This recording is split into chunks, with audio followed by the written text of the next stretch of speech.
The purpose of government is to be the voice of the people that elected and create it, not the businesses or the organizations that exist out there. There's a balance between government, society, and corporations, and I think right now the system is set up to favor the corporations, and we have to find a solution to change that. Thank you. Next up is Rosemary Goudreau. Mr. Nelson, I find it curious that you speak about methamphetamine as a high priority, and I wonder if you could tell us why that is. For a lot of people, the issue of crime and feeling safe in their home isn't about methamphetamines, but I know that it's an issue that is in both our suburbs and rural areas. What is it that has put that at the top of your list? Florida is in a unique position because our economy is so dependent on the tourism industry, and the steps involved to manufacture this illicit drug are very simple, yet it's an explosive process in the sense that the byproducts created when manufacturing this drug create damage to all the people around them. They create physical damage to the... If you manufacture methamphetamines in a hotel room and the byproducts get into the HVAC system, it causes thousands of dollars. Come to school that have been exposed to these fumes, and they develop serious respiratory problems. The problem started in the West. Oregon and California have been hit hard. It's been making its way east. And now's the time to create legislation. Now's the time to remove pseudoephedrine, the base drug that is used to manufacture it, from the stores and take proactive steps so that we don't have a serious problem with it. Thank you. We're now back to Kathy Betancourt for our next question. We have a citizen legislature, lay people who get to vote on everything from drug abuse to the size of a bass to heaven knows what. One of the issues that you will be called upon to vote is growth management. And growth management has an element called concurrency, that you have to have certain services in place before you can permit development. That speaks to a lot of public works. It also, recently, public schools have become a topic of conversation there. Talk a little bit about growth management, your views. What do you think that moratoriums ever make sense? And just comment a little bit on growth management. And finally, who would you go to for advice about growth management? Well, growth management has many elements, like you mentioned, and the purpose of having government oversight decide what direction a community is going to grow is for the people who currently live there. It's not for the people who are going to come in. So if you're sitting in your car and it takes longer to get to work every month as more and more people move into the area, something's failing. And for me, I've experienced that.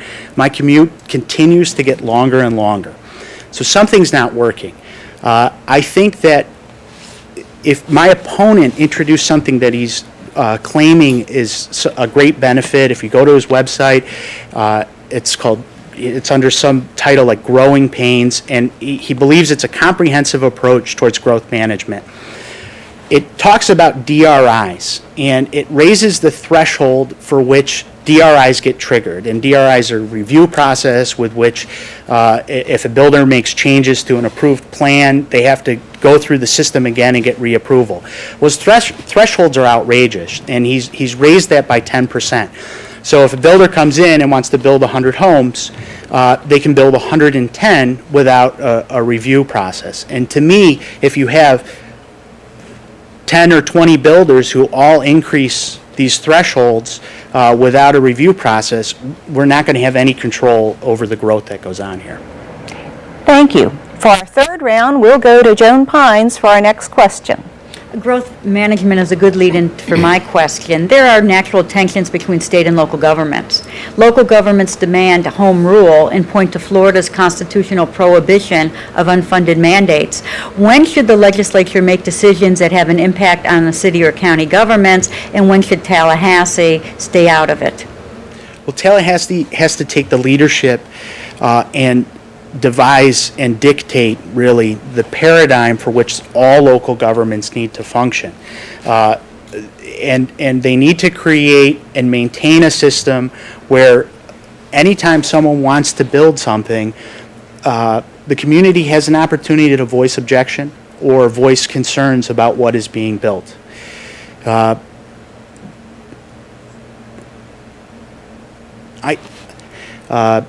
We have to find solutions that honor the people who currently live there, allow for growth that would be positive and beneficial to the county or the region, but at the same time not forget our natural environment.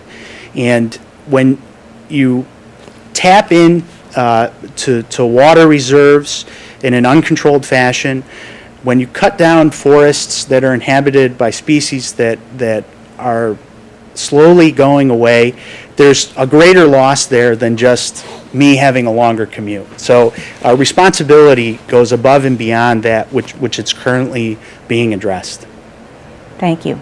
Next up is Rosemary Goudreau for our next question. Back to the issue of crime and feeling safe in our homes. Because your opponent is not here, didn't bother to show up, I can't ask him what he's done to help make Florida safer. So I wonder if you could tell us if your opponent, Trey Treviesa, has bothered to show up to address the issue of making Floridians safer in their homes. If he were here, and I am reluctant to put words in his mouth, but all of this is on his website, and it is in the record of resolutions that he's put on the floor. Earlier this year, in this 2006 session, he introduced something that asked investigating officers to take an oath where they would swear to report on the truth and nothing but the truth, is his catchphrase for it, where if a group investigated another group, they would have to take an oath that they would do it diligently. Now, I remember watching this grainy video of an inmate, Martin Lee Anderson, who was in a juvenile boot camp. He was beaten, his arm was twisted, and later we found out that he died from asphyxiation due to ammonia. And I immediately, when I saw that, wanted the juvenile boot camps closed. No questions asked. Let's close them down. A child died in these boot camps. I called Trey Treviesa's office. I sent him emails. I asked for him to go to Tallahassee and represent my interest, and me as a citizen stand up and say that these should be closed. We got no response from that. Instead, he pushed forward a bill that would make investigating officers swear that they would do it diligently. It makes no sense to me. Thank you. Kathy Betancourt will pose our next question. One of the issues that's had a lot of discussion lately has been the use of standardized testing. Don't want you to comment on other people's programs or who's advocating this or that. What role do you believe standardized testing ought to play in the instructional program in our schools? Tests are a good thing. I'm not against tests. I'm against what they can be used for and have turned out to be used for. You can't use tests to reward you can't tie in salaries to performance of tests. You have to use them as a metric. You have to administer a test and objectively take back an answer about whether or not the methods that you're using to instill, to teach kids are working. So there is a place for them. What I was disappointed by was in the FCATs, the state was so reluctant to talk about how they hired the graders of the tests, how they went about analyzing the results. I get into a situation, analyze what's working, what's not working, and improve upon and continue with what's working, and then what's not working, either scrap it all together and throw it out, or come up with a solution to raise the bar of education in this state. Thank you. We are now down to our fourth and final round of questions.